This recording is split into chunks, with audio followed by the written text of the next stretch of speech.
semana tivemos a visita do pastor Trindade, foi bênção, hein? Muito bom, né? Muito bom. Muito edificante a ministração sobre a Torre de Babel. Sobre a Torre de Babel, foi muito bom. E hoje, então, nós vamos dar continuidade aqui ao capítulo.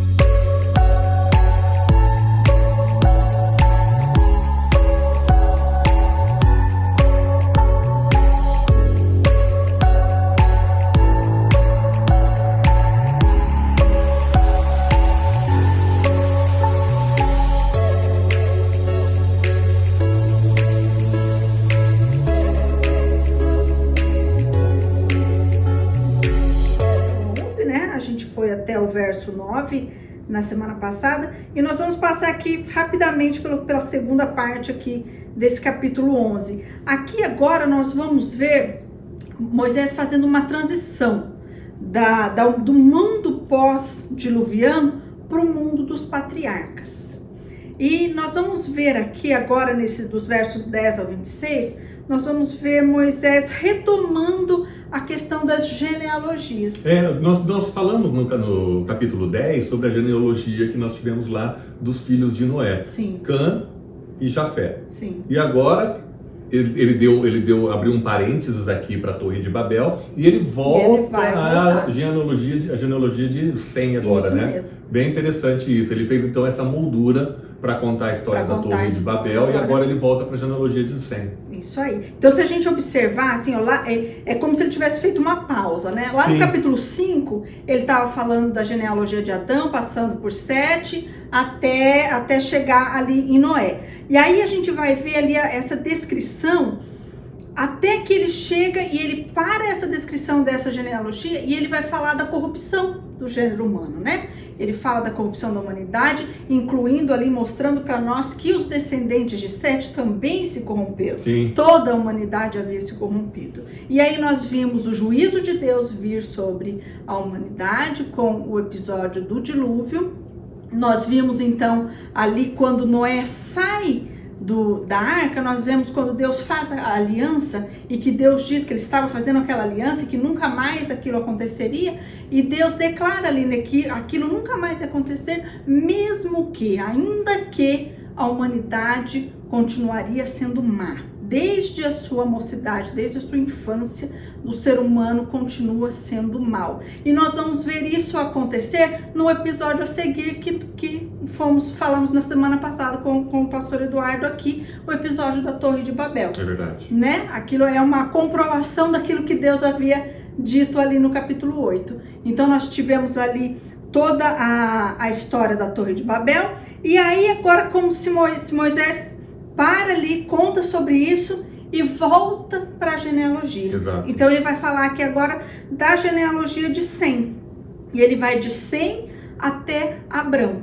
Exato. Então nós vamos ver ele decorrer ali todas essas pessoas, como aconteceu, vamos conhecer ali pessoas muito, muito famosas, né? Que a gente vai seguir a sequência delas ali por toda a história do Antigo Testamento ali.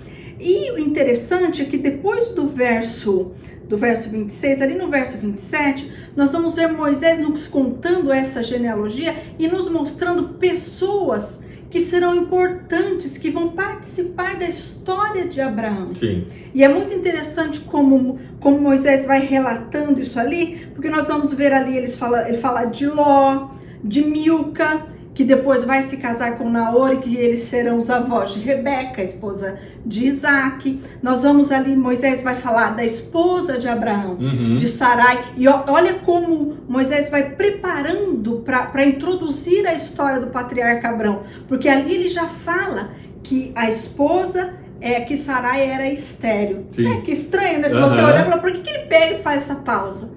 Porque preste atenção que ele vai contar a seguir que esse homem que é casado com uma mulher que é estéril recebe uma promessa que será pai de uma numerosa multidão.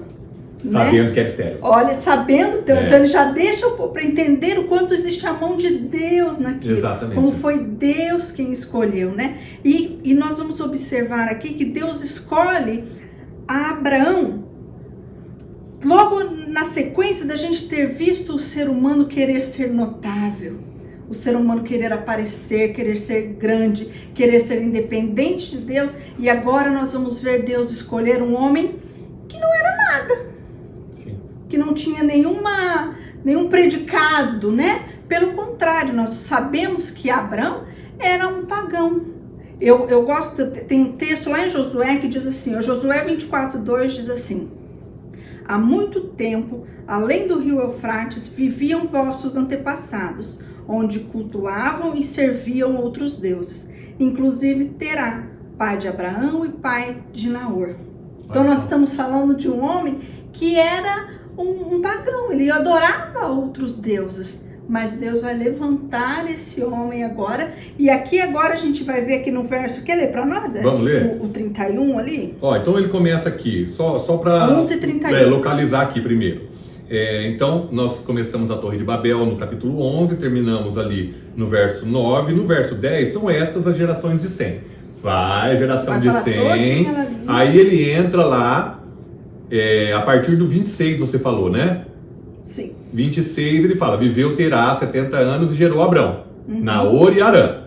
São essas as gerações de Terá. Terá gerou Abrão, a Naor e Arã. Arã gerou Ló. Então esses personagens, né, todo mundo já conhece. Então ele já começa a fazer a introdução aqui. Morreu Arã na terra de seu nascimento, em Ur dos Caldeus, estando Terá, seu pai, ainda vivo. Abrão e Naor tomaram para si mulheres. A de Abrão chamava-se Sarai. A de Naor, Milca, filha de Arã, que foi pai de Milca e de Iscá. Sarai era estéril, não tinha filhos. Tomou Terá a Abrão, seu filho, e a Ló, filho de Arã, filho de seu filho, e a Sarai, sua nora, mulher do seu filho Abrão, e saiu com eles de Ur dos Caldeus para ir à terra de Canaã. Foram até Arã, onde ficaram. Não chegaram a Canaã. Olha que interessante isso aqui, Edson. Então aqui a gente já vê o início, Moisés já dá aqui uma pitada do início da peregrinação de Abrão.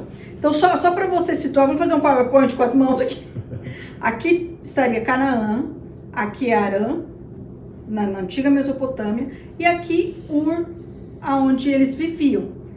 Provavelmente Abraão nasceu ali. Aqui o texto nos fala dos outros dois filhos que nasceram, então possivelmente Abraão também nasceu ali. E aí aqui nos conta que Terá, inclusive esse verso nos dá a entender que a atitude de sair de Ur aqui e vir para Arã foi do pai, foi de Terá. Mas nós sabemos, de acordo com o texto lá de Atos 7, 2, 3, diz assim: o Deus da glória apareceu a Abraão, nosso pai, estando ele ainda na Mesopotâmia, antes de morar em Arã, e lhe ordenou: sai da tua terra, tudo que Deus falou. Então aqui nós sabemos, isso aqui é o discurso de Estevão, aqui nós ficamos sabendo que quando Deus chama Abraão, ele está lá em Ur. Então como que eu entendo isso? Porque você vai ver que aqui não foi toda a família que foi.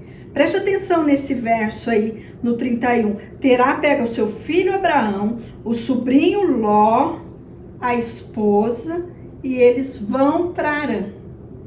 Eu entendo assim, então, que Deus fala com Abrão lá em Ur dos Caldeus. Terá vai junto com o pai, vai junto com o filho Abrão. Ele entende esse chamado do pai, que Abrão recebeu. Não foi só Abrão e aí a gente tem que ver a majestosa, misericordiosa ação do Espírito Santo, porque como a gente acabou de falar, eram pagãos, eles serviam a outros deuses nesse lugar, né? Essa cidade cultuava a deusa Nana, né? Ali eram grandes cidades, grande comércio, e eles eram todos pagãos. E Deus, de repente, aparece esse homem que não tinha nada com Deus, não queria nada, e ele obedece isso, e Deus faz com que o seu pai também faça isso, porque o texto aqui nos diz que Terá pegou a sua família. Essas pessoas não foram todas famílias, possivelmente o outro irmão não quis ir, um já tinha morrido, Arã tinha morrido, que era pai de Ló. Mas o outro irmão não quis, porque aqui não menciona que ele foi, ele ficou então em Ur. E Terá pega sua família com Abraão e começa essa peregrinação que nós vamos entrar mais a fundo agora no capítulo 12. Isso aí. Vamos começar o 12 vamos então? Vamos lá, o 12 então. Então vamos lá. Deus chama Arão e lhe faz promessas. Então, 12:1. Abraão. O que eu falei? Mudou o nome para Arão? Abraão. Desculpa.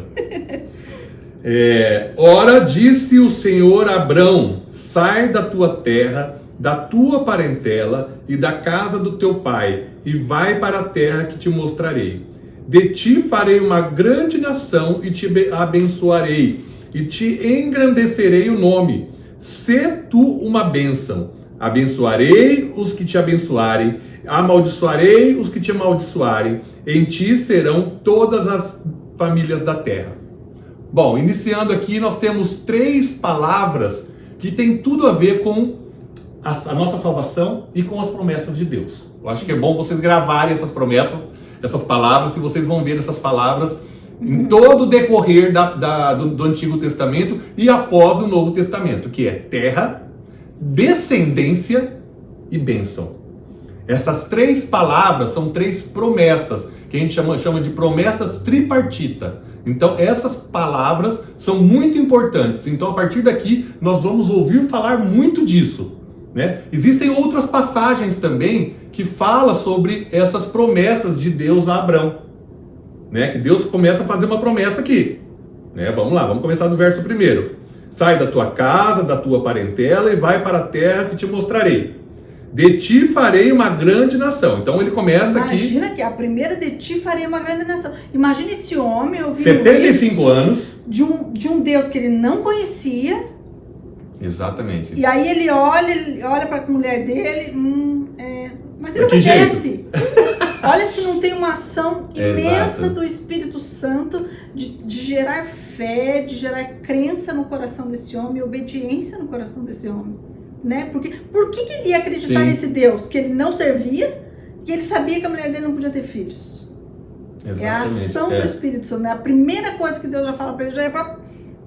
Se fosse a gente falar, não é esquece, mim, não tem errado, jeito. não é para mim isso. É bem isso mesmo. Né? Tanto é que Sarai depois ela tem essa... Sim. Ela fala, então não é comigo. Não é comigo esse negócio. Esse negócio não é comigo. Então nós temos aqui a promessa. Então em Gênesis 15, Deus formaliza uma aliança com Abraão. Em 17, outra vez Deus fala com Abraão. E em Gênesis 22, no momento do sacrifício de Isaac, Deus repete essa promessa tripartita, né? Que é terra, descendência e bênção. Então nesses 3 versículos ainda em Gênesis, há a renovação dessa promessa de Deus a Abraão. Bom, de que forma que nós somos beneficiados com essas promessas também? Só para trazer aí um pouco para a nossa realidade. Para a gente entender, essas promessas de Deus para Abrão, elas são incondicionais, né? Deus não coloca condição nenhuma, diferente das promessas que Deus faz a Moisés, que Deus coloca lá: se me obedecerem, serão benditas as famílias; se me obedecerem, vocês terão prosperidade; se me obedecerem, vocês ganharão as guerras; se me obedecerem. Então existia uma promessa, mas condicionada à obediência. Assim como a aliança que Deus fez com Noé, de que nunca mais, é algo que não depende da atitude do outro lado. Exato. Né? É a graça de Deus. Então é isso aí. Então aqui em Abrão, a gente já começa a ver sinais da graça, porque as promessas de Deus para Abrão são incondicionais, né? Então ele vai ser pai de muitas nações, a descendência que não se pode contar, em ti serão benditas todas as famílias da terra. São promessas que Deus não pediu nada em troca, ele não colocou condição nenhuma. Então acho que isso é interessante nesses 3 primeiros versículos, que a gente consegue dar uma olhada aqui e observar como Deus começa a dar sinais da graça, né? A graça de Deus ali o tempo todo, né? E engraçado, não, tremendo como Deus cuida dos detalhes, né? Porque quando ele diz aqui no verso 3, abençoarei aqueles que te abençoarem, amaldiçoarei os que te amaldiçoarem, um cuidado específico com a pessoa de Abrão, com a família de Abrão, com os bens. Quando Abrão sai de Ur e vai para Harã, ele fica ali muitos anos. Ali ele enriquece, ali ele adquire bens, ele adquire servos. E as pessoas começam a perceber isso. Quem chega perto dele vê a Vem bênção. dar E a uma bênção diferença. também vai sobre as outras pessoas. Sim. Que foi o caso de reis que olharam para ele e foram abençoados por estar perto de Abrão. Por estar perto Ou dele. por fazer algum Sim. bem a Abrão. Porque era uma promessa Era uma de promessa, Deus, né? exato. Deus havia prometido isso. E aí o verso continua. E em você serão benditas todas as famílias da terra. Aqui Deus está falando de nós, né? Daquele que não é Sim. o povo que vai ser o israelita, o hebreu, né? Que é para toda a terra, todo ser humano. E aqui também Deus está falando de Jesus, do Messias que veio e esmagou a cabeça da serpente. Porque de Abraão, da descendência de Abraão, vem Jesus. Eu estava observando, estudando, né, e vendo uma diferença de textos. Se você olhar lá em Gênesis 10:32, diz assim, ó: são estas as famílias dos filhos de Noé, segundo as suas gerações, nas suas nações, e destes foram disseminadas as nações da terra depois do dilúvio. Depois em 6 e 7, diz assim, ó: e o Senhor disse, eis que o povo é um, e todos têm a mesma linguagem, isto é apenas o começo. Agora não haverá restrição para tudo que intentam fazer. Vinde, desçamos e confundamos ali a sua linguagem, para que não entenda a linguagem um do outro. Bom, o ponto que eu observei aqui, se a gente olhar em Gênesis 10:32, a gente vê um Deus de fúria. Ele aniquilou com a nação. Ele acabou com todas as famílias da terra. Quando a gente olha no 12:3, existe uma nova promessa e Deus é um Deus de ternura. Em ti, um Deus amoroso, um Deus de ternura, que em ti serão abençoadas todas as nações, todas as famílias da terra. Quem é esse Deus? É o Deus que não deixa de cumprir as suas promessas, lá de Gênesis 3. A gente tenta entender Deus falando assim, nossa, mas o Deus é um Deus de ternura ou um Deus de fúria? Porque a gente quer medir Deus com o meu amor, é o amor de Deus. A gente tem falado isso desde o primeiro. A gente quer nivelar Deus pelos nossos sentimentos ou por aquilo que a gente sabe.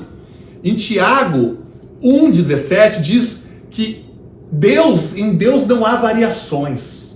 Nós não conhecemos os pensamentos de Deus. Paulo diz em Romanos 11:33, você gosta muito, ele diz assim, ó profundidade das riquezas, tanto da sabedoria e do conhecimento de Deus. A gente não tem noção do conhecimento de Deus. Fala assim, Deus como chama quem tem problema de dupla personalidade?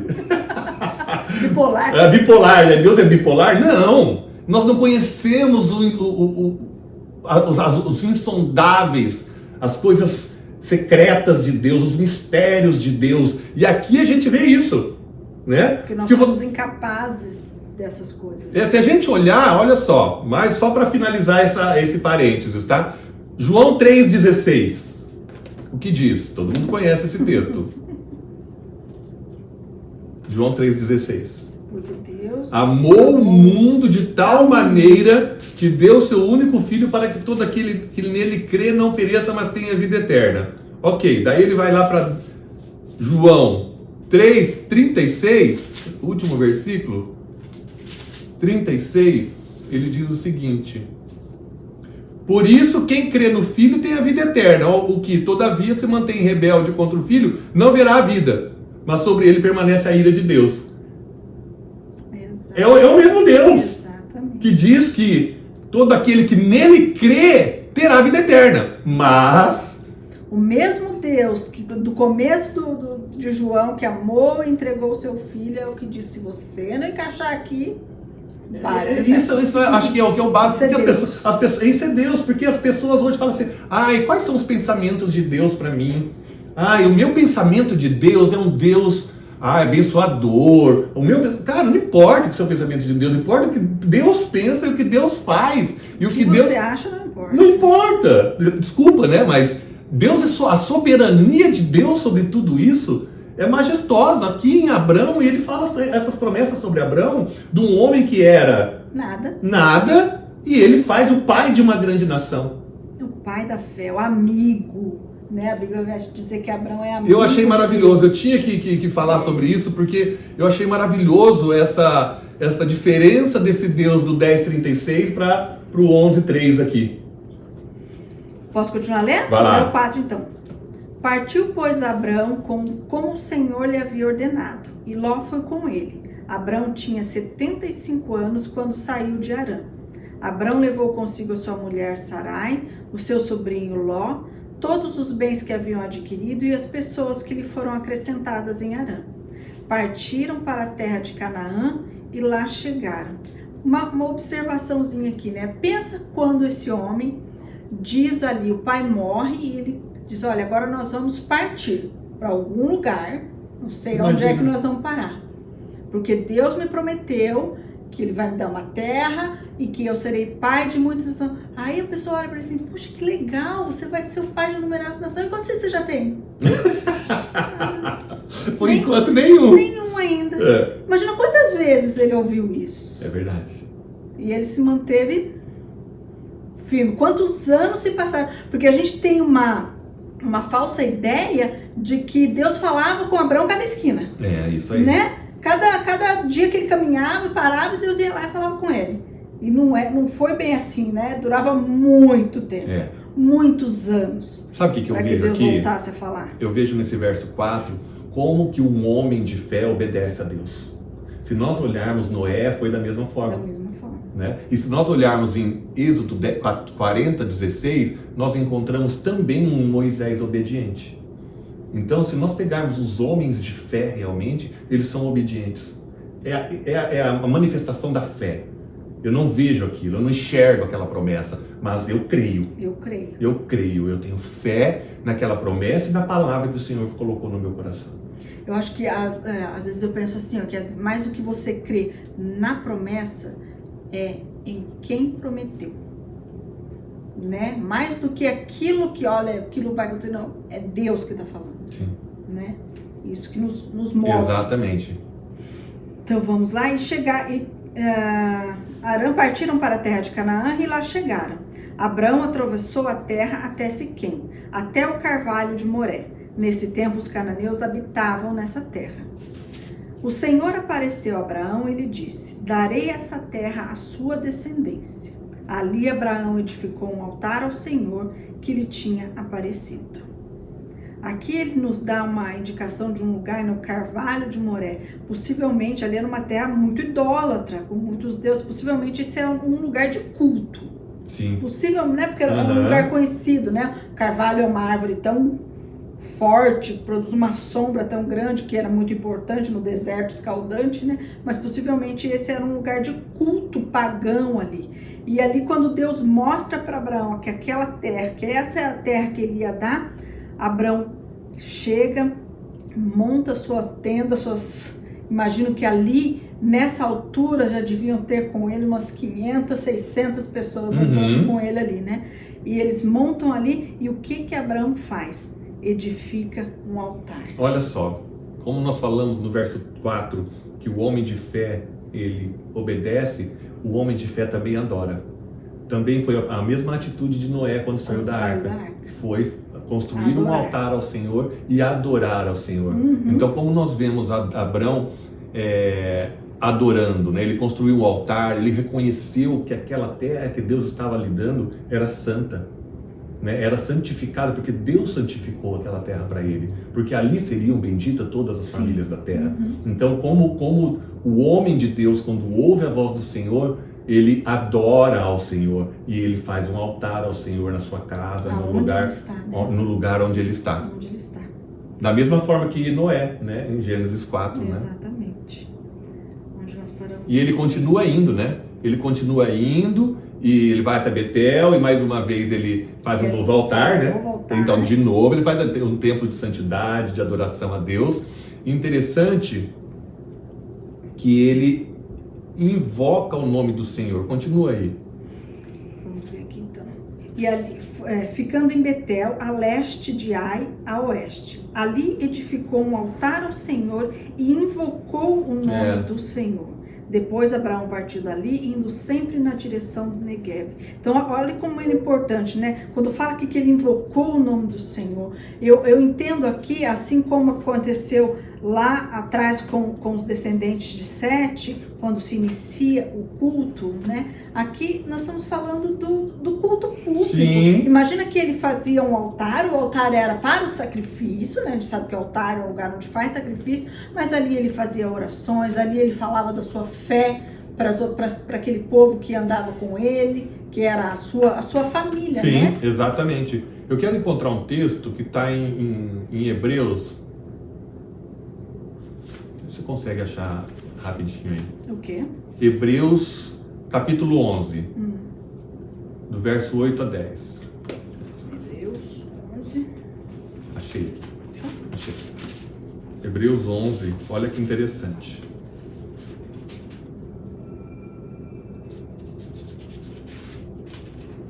Hebreus 11, de 8 a 10, diz assim: pela fé, Abraão, quando chamado, obedeceu, a fim de ir para o lugar que devia receber por herança, e partiu sem saber para onde ia. Sem saber. Pela fé, peregrinou na terra da promessa, como em terra alheia, habitando em tendas com Isaque e Jacó, que depois nós vamos ver sobre isso, né? Herdeiros com ele da mesma promessa, porque aguardava a cidade que tem fundamentos, do qual Deus é o arquiteto e edificador. A cidade que tem fundamentos, ele aguardava a cidade celestial, ele aguardava a cidade eterna, né? E quando nós vimos também aqui, ele falando, passando por ali ao monte do Oriente, armou sua tenda, ficou ao Ocidente, ao Ai, ao Oriente, ali edificou um altar e invocou o nome do Senhor. Depois seguiu Abrão dali, indo para sempre para o Negueb. Ele estava indo e buscando a cidade eterna.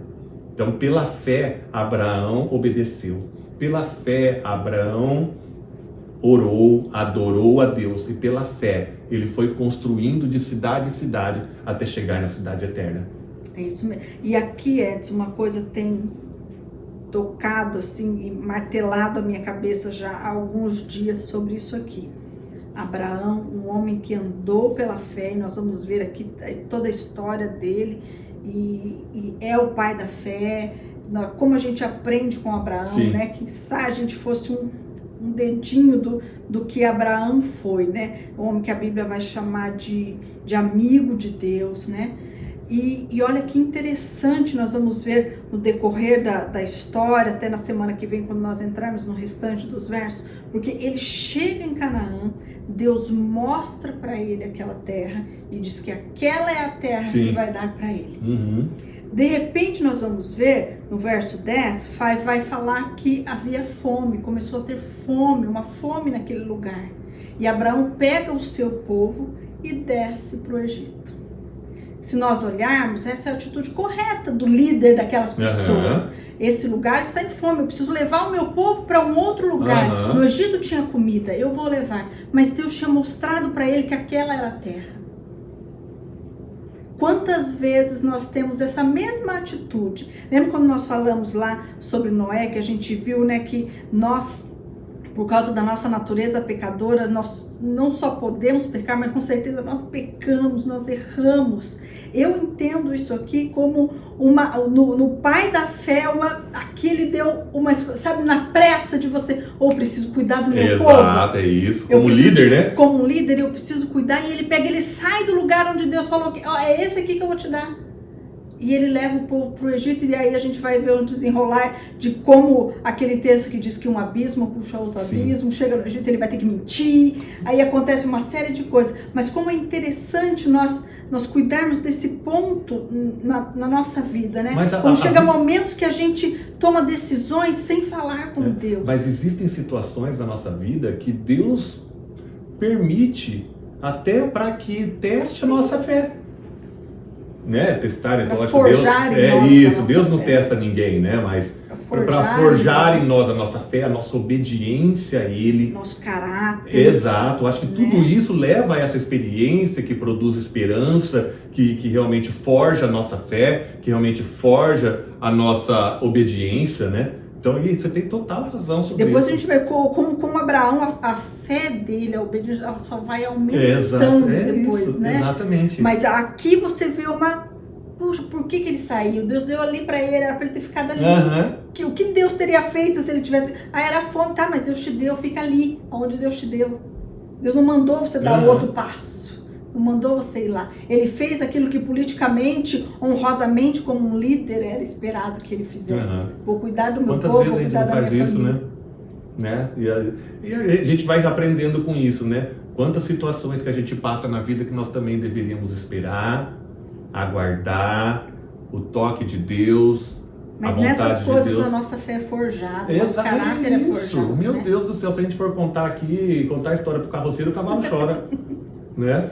É bem isso aí. Nós vamos ter muita coisa para aprender. Vamos. Vai dar coisa aberta. Vai dar muita coisa. Mas por hoje é isso. Cabrão. Por hoje é isso. Vamos deixar para semana que vem. Vamos deixar para semana que vem. Senão a gente perde os detalhes. Isso aí, pessoal. Obrigado pela presença de vocês. Um detalhe importante. Cliquem lá no joinha, né? Ajuda a gente, ajuda esse vídeo a chegar em outros lugares. Compartilha esse vídeo. Que outras vidas sejam abençoadas. Que outras vidas sejam abençoadas com esse estudo, com essa troca que nós estamos fazendo aqui. É muito importante isso para o canal. Ajuda a gente aí, Deus abençoe sua vida. Ajuda a gente a levar essa palavra de Deus a mais pessoas. E nós contamos com vocês. É isso aí. Deus abençoe você. Vem pra sala. Vem.